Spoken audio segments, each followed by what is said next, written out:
You know, it is good being the hero. You get to do whatever you want because of, reasons. People will be like, stop killing, and you're like, it's for the greater good. It's kinda neat. The whole world revolves around you, and everything you do is right except for when Martin Septim beats the game.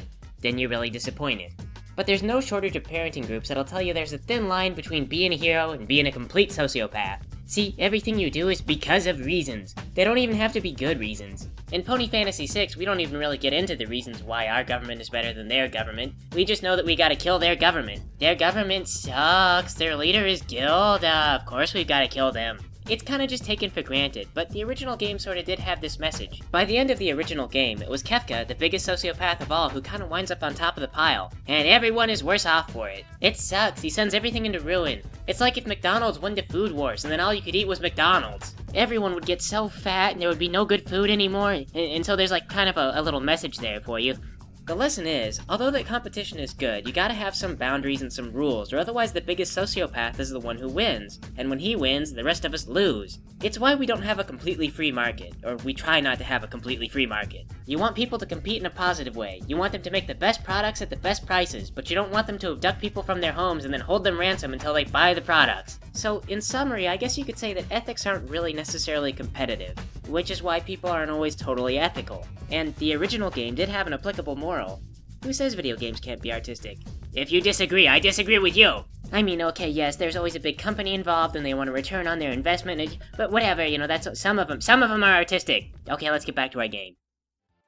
So, I went back to the store where it turns out you could buy haste relics, and then I remembered to cast Shell, and then this whole fight was like super boring. In fact, welcome to the whole rest of this video, where we fought a bunch of bosses and they were all really kinda straightforward. Cause I remembered the Shell spells, and also the safe spells, and I had the haste rings.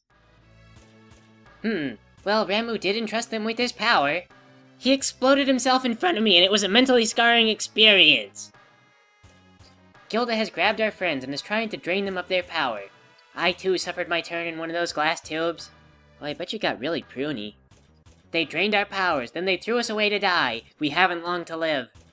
We will follow Ramu's lead and give you our power. Oh, please don't kill you. Oh, God. Our friends are all gone. We haven't much time left. No choice but to entrust you with our essences. Well, that is just dandy, but I had cure spells. I could have healed you. Phoenix Downs. I don't even really want your magicite. It just seems like another thing to get OCD about. I gotta collect all the rocks. After all, Luna and AJ can summon fire at will, and it doesn't cost them any MP. Besides, only very select members of the party can learn magic, and it's like twice as expensive as normal, so it's obviously the most useless thing that I can do. The chainsaw is stronger than magic, and I can do that infinitely, or a bolt is stronger than magic, and I can do that infinitely. I don't need your magicite. Espers are insane. It's like getting a sweater from your grandma that you don't really want, only it's worse, because it's like if your grandma killed herself to transform into a sweater that you don't really want. You couldn't get away with just wearing that sweater on Christmas. You'd have to wear it every single day, or your parents would be so disappointed. I'm gonna meet other Espers. Are they gonna be mad if I give the magicite away? What exactly is kosher? Could I give it back to them?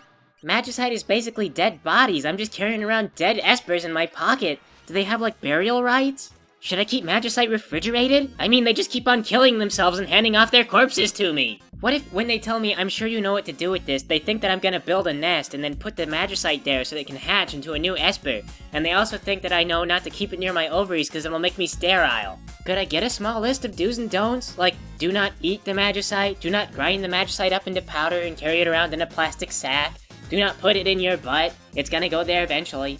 Maybe not my butt, but somebody's butt. You gotta have this kind of foresight. It is a rule, I think, that if you are giving things away, if that thing comes into the possession of enough people, sooner or later it will go in a butt. You have to put a warning label, do not put this in the butt. And don't act like it's silly. For one thing, these things are cylindrical and they're rounded at the ends, but another thing is there are a lot of ways something could wind up in the butt. Apple Bloom and Trixie will just be standing around and they'll say, hey man, what do you think happens when we put this thing in our butts? Then boom, you have a medical emergency. These Espers don't know us. Maybe we're the kind of individuals who would think it's funny to put them in a cow's butt. There just needs to be a warning label, not for internal use. I mean, you assume it's not for internal use, but what if you're wrong and they actually are supposed to be suppositories? And see, now I've talked myself into a reason to try putting them in my butt. You want to help me, but I haven't long to live. Just as Ifrit did before me, I'll give you my power. Tell me now if you don't go in my bottom. Hey, who's there? Oh my god. Oh, I did not just read that name correctly. You could ponify and put in any personality, fictional or otherwise, into this game. Why not Captain Crunch? Sithisto is a real dude! Man, do you, know Sithisto personally? If not, you're probably gonna struggle to portray him accurately. This decision can only be weird for your players and Sithisto himself. The game could be referencing him because it intends to make fun of him, but I don't sense that that's the case. So what exactly is the game trying to do by referencing a real live person? In the worst case, to most of your players, it probably looks like you're just trying to get Sithisto to put you on Equestria daily by, giving him sort of a, how shall we put this, a PR, well, a sort of homage. Hello Sithisto. Trixie, who are these ponies, your fans? See, Trixie is mean to everyone, so I can't tell if she just doesn't like Sithisto or if she's a bitch. No, you see, Discord said you'd be back and everything would make sense when you did. So, what's going on? Of course that guy is a chronic liar, so I just took it at face value. Trixie! Where did this betrayal come from? You only talk down on us on a regular basis. This is so out of left field for you.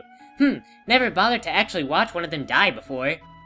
Sithisto, you blockhead, why didn't you try this earlier? Probably because he's Sithisto and not an Esper guy? General Trixie, you are still under contract with the Empire. Bring me those crystals. Wait, contract? So she signed up willingly? Trixie! You tricked me? You stupid bumpkin. Oh, good save there. Trixie takes orders from no pony, least of all Discord. No, you take orders from the military.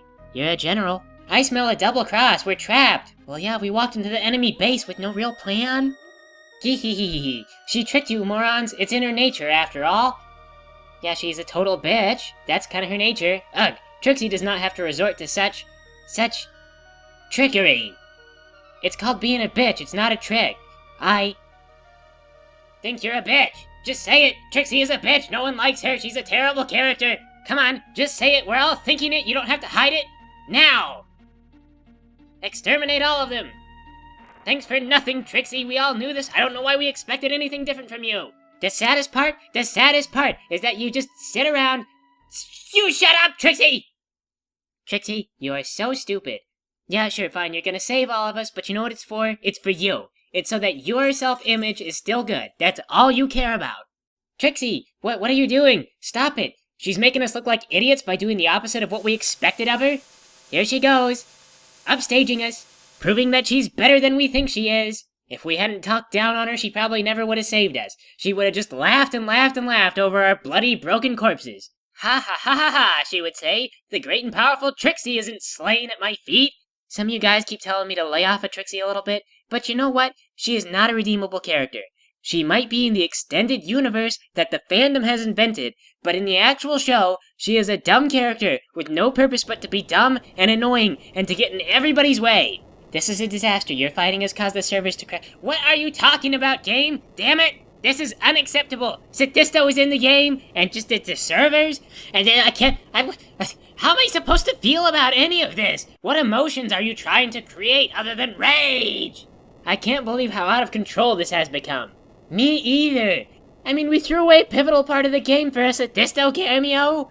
What research? You were just jabbering about your internal consistency, please. The Emperor will listen to me. Why? It's Gilda. Sithisto, you're kind of a fanboy. I don't think that Gilda wouldn't mess you up. I mean, let's think about it, please. Who in the Brony fandom wouldn't Gilda try to pick on? I mean, she is a bully by nature and trade. The only way that you would avoid getting picked on is if you could bully right back. She probably respects her generals, not so much her researchers, even if you were being a consistent character, which you are not. And why are you not consistent? Because you are a real person. And the person who put you in this game does not know you personally, as far as I know. It just comes across as such an awkward thing to add into the game. I mean, you could do this with any celebrity, but it would still be just really weird. Try and think, how is this better for your players? There are only 3 reasons I can think of off the top of my head why you would want to put a real person in a work of media. Either you're doing a biography, you're doing a historical account, or you're doing a satire. This game is none of those things. Okay, so here we go. This is the part of the game where Sid would explain that Celis was forced to become a Magitech Knight when she was a baby, and that she didn't grow up learning anything else. So she really can't be held accountable for the way she turned out, and Sid is really sorry that things are being done the way they are. It's a rather broader concern, not limited to just one person. But this time, though, we go over the fact that Trixie signed a contract, and her excuse is that she didn't know what she was getting into? You don't make general without knowing what you're getting into. It's not something that you'd climb the ladder to, and then you suddenly realize, oh my gosh, I might have to order to kill some people. Becoming a general in an army where everyone signs up willingly and has to jockey for positions is like absurdly political. It doesn't work like that. Celis was sympathetic and you could forgive her because she was born and raised to do nothing but act as a soldier. Where else was she gonna go with her life? But Trixie, if Trixie willfully signed up for this, and she willfully sought the position, and then she willfully ordered homes to be burned and people to be murdered for no other reason than because it made her feel good, she cannot be absolved. She is freaking Eichmann, okay? She is one of the people who has to be caught and put on trial. She maybe didn't know right off that she was gonna be a mass murderer, but she took to it like a fish. And we know she took to it because she made that high position by competing for it, because she's on contract and she is just carrying out her job happily. When my friends realized that they didn't like the military, they kinda screwed around and they turned down offers of promotion to officer. Trixie did not screw around. So people have been telling me for a while that, I don't know, Trixie was gonna learn, she's gonna improve as a character, she's not always gonna be this imperious, condescending, mean-spirited little character that no one could honestly like. Was this the scene? Because I hope not, because we don't really have a whole lot left to do with Trixie now. I mean, except for just have her take over, but by that point her arc is pretty much done. We move on to the main part of the game. Now, it's true that she did come through and save our butts at the last minute, but as they say, gratitude is not collateral. She can't really be forgiven for a lot of war crimes if it turns out that she'd always been doing the war crimes willingly. In fact, it's even worse if she's willing to forgive herself for her war crimes, or try to move on and just say like, oh, that was behind me. She can't undo the things that she did. When she or any other character tries to say, oh, she did it because, that's sociopathy. That's exactly what I was talking about in the intro to this video. Trixie, in this game, maybe the actual show, is a complete sociopath. She acts like she's better than us despite having a bloody history, and the whole atonement that I'm supposed to buy is that she makes some kind of half-hearted spell that takes everyone by surprise. All she was really doing was just trying to maintain her image as a good guy in front of us. There's really nothing noble or heroic about that. Look, I don't know how to feel about this at this point. I'm not looking forward to having Trixie as a party leader, and I know I'm not going to have any say over whether or not it happens. It's just going to be that way. But frankly, I don't think there's gonna be a redemption. I don't think that Trixie's gonna earn it. I think she's just gonna continue to condescend and be mean and evil, and just generally an awful creature. But you know what? Actually, I will cut original Trixie some slack. Original Trixie was just melodramatic and insecure. They are not good qualities, but at least she wasn't psychotic. Show Trixie was not a good character, you wouldn't want your kids to copy her, but Pony Fantasy VI Trixie is the closest you can get to pure evil while still being realistic. You could conceivably forgive her based on her excuses, if you were to buy into her excuses. Is that not diabolical, or what? I was starting to worry. Where's Trixie? We lost her, thank God! But seriously though, one of the key components to sociopathy is the ability to wave away bad deeds through some kind of lame excuse. Trixie in this game is not a hero. Maybe it seems like I'm overreacting a bit, but this is not a good message. If I were a kid and I played this game, this would not have been a good message for me. I just don't like the notion of Trixie getting a pass on all this mean, unscrupulous, terrible behavior because she has an excuse, she has an out, she has a doctor's note. You know what? No, she has to be punished, okay? She needs to go on trial for the war crimes because she did do them willfully, because she did choose, she sought this life, and she followed it through. She was evil while it served her. She was good while it served her. She can't just flip-flop between the two. Because when you allow someone to be evil when it's convenient, and they just get away with it, then anyone can be evil as long as it's convenient. We don't have to enjoy the idea of punishing Trixie, we don't have to want it, but it needs to happen, it just has to. The rules have to be consistent, it doesn't matter who you are, if you break the rules, you have to be punished. The rules are there to make it so that the biggest sociopath isn't the most competitive. One sentence of dialogue that completely changed my view on this character for the worse. That's what happens when you really look deeply into your universe and you write with purpose. Or, alternatively, it's what happens when you aren't thinking about what you're writing. I mean, I hope someone else sees the parallel between, you know, the Nazis and the Empire in this game, and then what Trixie's excuse is, compared to the excuses that the Nazis came up with during the Nuremberg trials. Right? Didn't we learn this in school? Why did you write like this? Why did you make one of the heroes in the game a direct parallel to Himmler? It just blows my mind so hard the way you took a character who was supposed to represent the innocence of humanity, and you rewrote them into Adolf Eichmann. This is like legendarily bad levels of writing.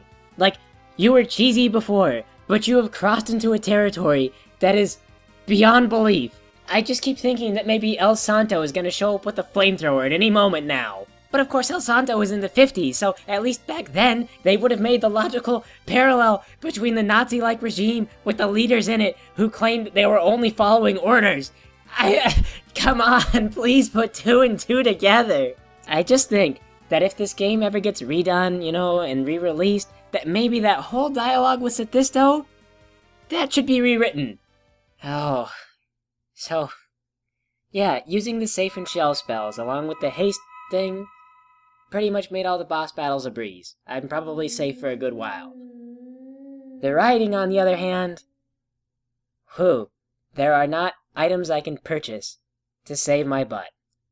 And here we go, I remember it all. I was raised in the Esper's world. It sounds like a long and convoluted story.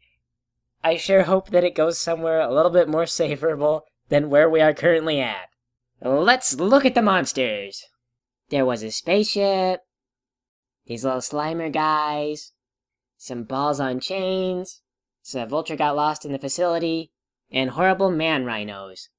So, I think that we can hope that maybe for the rest of the game, none of our heroes will accidentally turn out to be the same as Nazis. Thanks for playing with me, everybody.